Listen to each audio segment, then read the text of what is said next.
level towards the end of last year or the beginning of this year. Okay. Well, it got worse after we put the digital recorder in your room that time. Yeah. Which that's been how many months ago? 3 or 4. So when y'all did the digital, did y'all sit down and, do any type of talking with it, or just leave it No. running? We set it up Yeah, he'd been running hearing while we slept. Yeah, he'd been hearing some sounds in his room, and so we cleaned out the area of the room where the sounds were coming from, just to see if there was something, an animal or something in that part of the room. Right. And there wasn't anything, so we just put a little table there and put a digital recorder out and recorded overnight, and heard all kinds of stuff. It was like hell broke loose in that room. It sounded like someone was walking around in there. It sounded like stuff was being Moved, shuffled around. shuffled, yeah. Well, that was the audio that I got the voices on too, right? Yeah. Yeah. I heard a female voice that was kind of sing-songy, no words. It was almost like someone's up there singing. Well, should we And then- tell them what the catalyst of setting the recorder up there was for? The reason why we set it up Okay, there? well, go ahead, and then I'll finish telling about the voices. Yeah, that's what I was going to talk about, was the voices. I was up there one night. I usually go up there and listen to music, so I don't aggravate my wife or son or whatever. And laid down on the couch up there and had the room closed, and up here at the top of the stairs sounded like a muffled conversation between a woman and a little boy. Probably went on about 30 or 45 seconds, and I thought it was my mental illness until we set the recorder up there, and just for a couple seconds, the voices were on the recording. Yeah, I didn't hear a little boy on the recorder, but like I said, I heard a female voice kind of sing-songy, and then it was like right there in the microphone, I heard a male voice, and it was 2 syllables. I couldn't tell what was being said, and I listened to that part. It was like they were very close together, and I listened to that portion like 4 or 5 times just to make sure I was really hearing what I heard. And then when I took the recorder to him to let him listen to that portion, it wasn't there anymore. Could never find it. I went back and listened to that recording a couple of times. Never could find it. You mentioned mental illness. If you don't mind me asking, what type? I got a schizoaffective and post-traumatic stress. Now, you do take medication to control it? Mm-hmm. Okay. Yeah, he's. I'm a mental health social worker. He's been stable for quite some time. Oh, okay. Well, I just have to ask. True, because there've been some cases where, Right. people, it's nothing going on. It's, Yeah, it's, she's it's been- mental. Experiencing it too. Right. If I hadn't heard those voices, I hadn't experienced some things here, that would have been my first thought, that he was having a psychotic break. Right.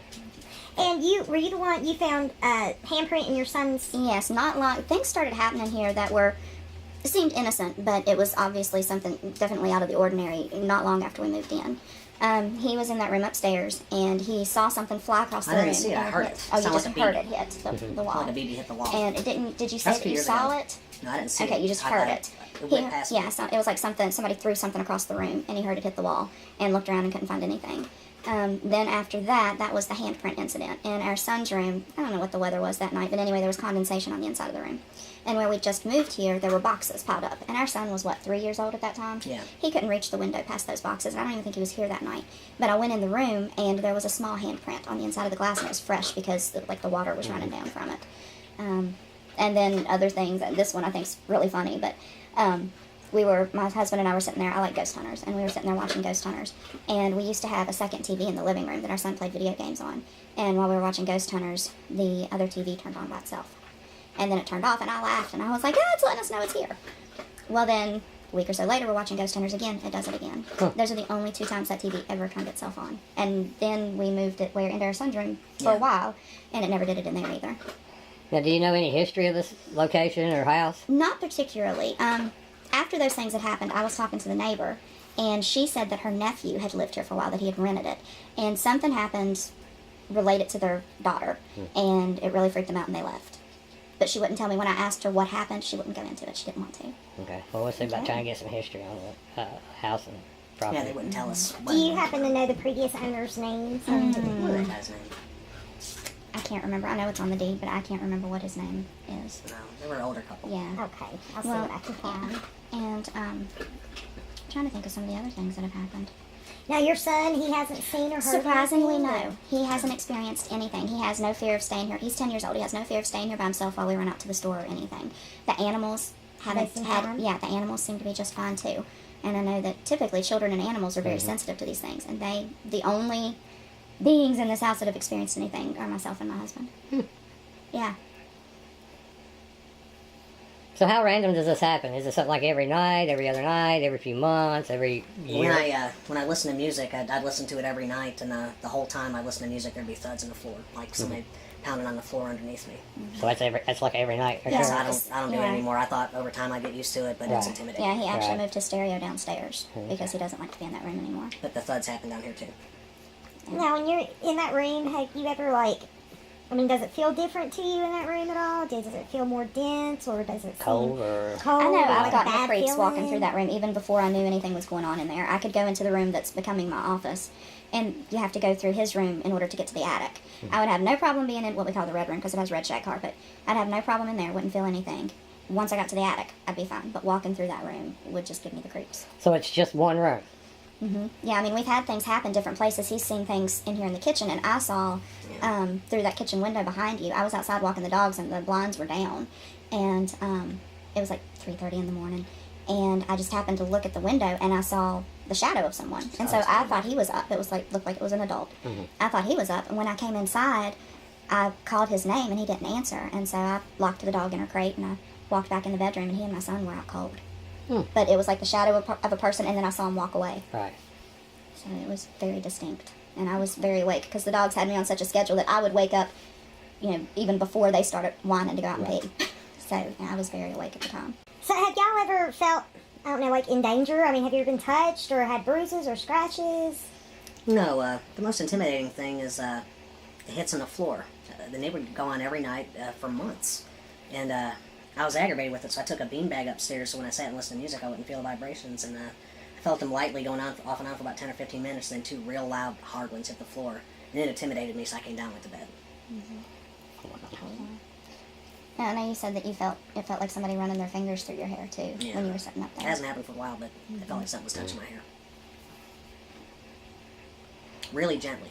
Yeah. I've had that. It's kind of a creepy feeling. One time I thought it was her rubbing my head in the bed, but it wasn't.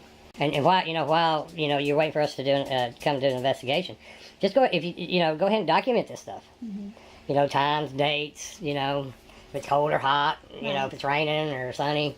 Stuff like that. Okay. Kind of helps us out a lot. Okay. All right. I think you had started documenting stuff, and then it started to seem like it was so much that you stopped, didn't you? Yeah. Well, I mean, you don't have to. Just whatever you think is prudent to it. Right. Yeah, you don't have to document every little thing, but whatever you think you feel is important. Okay. All right. So, if you all want to show us around, and then we can sit down and do the paperwork. Or... Okay.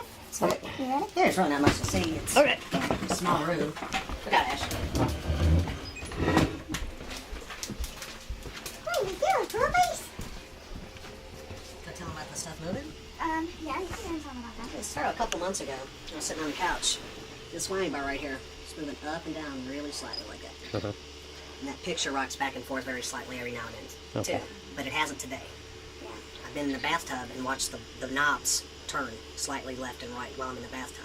Then I get up and get close and look at them, it stops. You can feel right here how tight the bar is on there. Oh yeah. And it would go up slightly and down. And I'd sit there and look at it for a couple minutes, wondering if I was going nuts or whatever. They like the music. They do like the music. I like the music. I've actually wondered sometimes if the reason that, so much goes on in the room upstairs is because he has a stereo up there, TVs, just a lot of electronics up there. That could be I wonder right. if they were drawing from that. So you see so many CD players out here. For months I've been having problems with all my electronic equipment. They don't play right. My CDs and movies play defective. Right. There's like no scratches or fingerprints on them. Right, yeah. Well, how's your electricity? I mean, is it fine? It seems to be Current and just everything's fine. fine? Yeah, the only time we started having electrical problems was after we put that digital recorder out. Oh, okay. It was like I said, activity just really picked up after we started seeking out answers. Now, at one point, didn't you say your speakers were unhooked? Yeah, that was last week. I went to bed. I came up. I turned the stereo on and turned the CD player on. There was no music coming, so I thought it was tore up somehow. So I looked behind the stereo, and the component was unplugged, and there was a CD that was upstairs, was behind the stereo. Wow. Destruction CD. So I knew exactly where it was. I've had CD cases moved and smashed. Yeah, he smokes, and he smokes upstairs in his room. And he has a bowl that he uses as an ashtray. Yeah. And he went up there one time, and the cigarette butts were all lined up around the edge of the bowl. Oh wow. Yeah.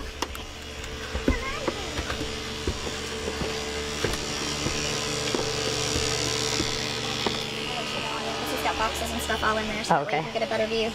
No, it's like when the stereo was here, and I'd sit in front of it with the speakers in front of me, and I'd always hear the thumping behind me.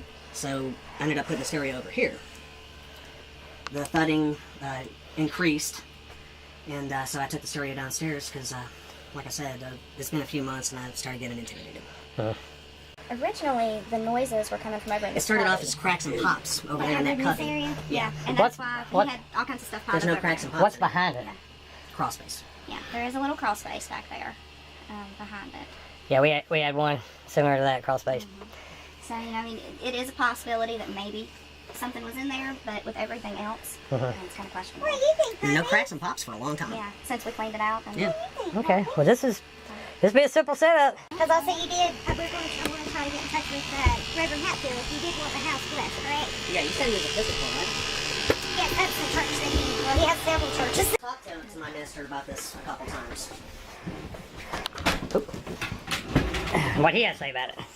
He said, well, he told me some prayers and some rebuking to say, and I said some, not this Friday, a week ago Friday, when that picture, that prayer on the wall was moving. So I was, praying out loud for about an hour against it. And then after that, it seemed like I got really tired, started having pains all over my body. I laid down. was They it told that me- same day when you started smelling the weird smell in here? Yeah, the sewage smell, that was weird. Yeah, and he was smelling it like right in front of the door as my son and I walked in. We didn't smell anything. And there's no sewage pipe underneath the kitchen either. It was real strong, like right here. I thought she was going to say something when she walked in. He's very he likes to stay till about 12, then do the house blessing, then he leaves. So about midnight? Yeah. Okay. So that gives us, time to see if anything's going on before he does the blessing, and then after he does the blessing to see if there's any changes. Hi everybody, it's Robin with Black Diamond Paranormal Society here at an undisclosed location. The family has requested us to come in. They are having problems with figures in the kitchen at night, vibrating floors, knocking on the floors, pictures moving on the walls. They've also had electronic equipment such as TVs cut on and off by themselves. Right through here in the living area, they have had a radio system become unplugged and all their speakers get unplugged from behind with no explanation.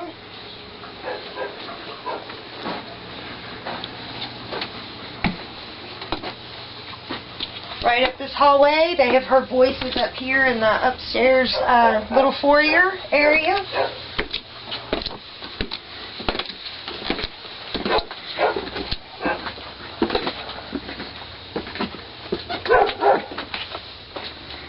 And in here in the husband's man cave, this is where he has experienced a lot of the malfunctions with his electrical equipment and the vibration in the floors, and he hears a lot of the voices up here.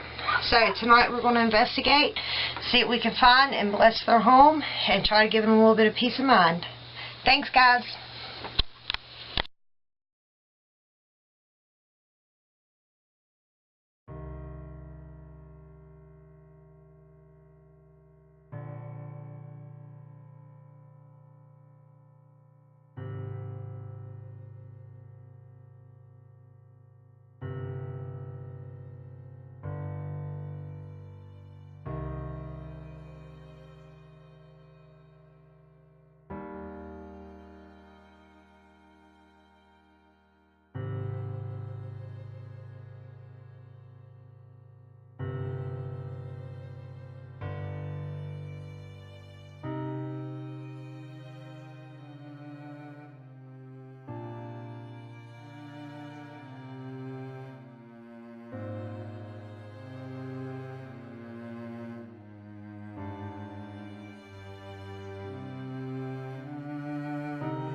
The grace of our Lord Jesus Christ, the love of God, and the communion of the Holy Spirit be with you all. And also with you. We have come together to celebrate the gift of this home and to ask God's blessing on it, and to ask God's continued blessing on those who live in it. We have come together to renew friendship and to dedicate ourselves in this place to the pursuit of peace, justice, and wholeness, and to the care of God, Creator, Redeemer, and Sustainer. Unless the Lord builds the house, they labor in vain who build it. Unless the Lord protect the city, the watchers guard in vain. Our hope is found in Jesus Christ, God's stumbling block and cornerstone. Be present, Spirit of God, within us, dwelling place and home, that this house may be one where all darkness is penetrated by your light, all troubles calmed by your peace, all evil redeemed by your love, all pain transformed by your suffering, and all dying glorified by your risen life. Amen. May God give us His blessing to the house and all who come here. May Jesus give blessing to this house and all who come here. May Spirit give blessing to this house and all who come here. May all who come here give blessing to this house and to all they meet here, both roof and frame, both brick and beam, both window and timber, both foot and head, both gate and door, both coming and going, both woman and man, both parent and child, both young and old, both wisdom and youth, both guest and host, both stranger and friend. Peace on each window that lets in light, peace on each corner of the room, peace on each place that ushers sleep, peace on each plate that cradles food, peace of the Father, peace of the Son, peace of the Spirit, peace of the One.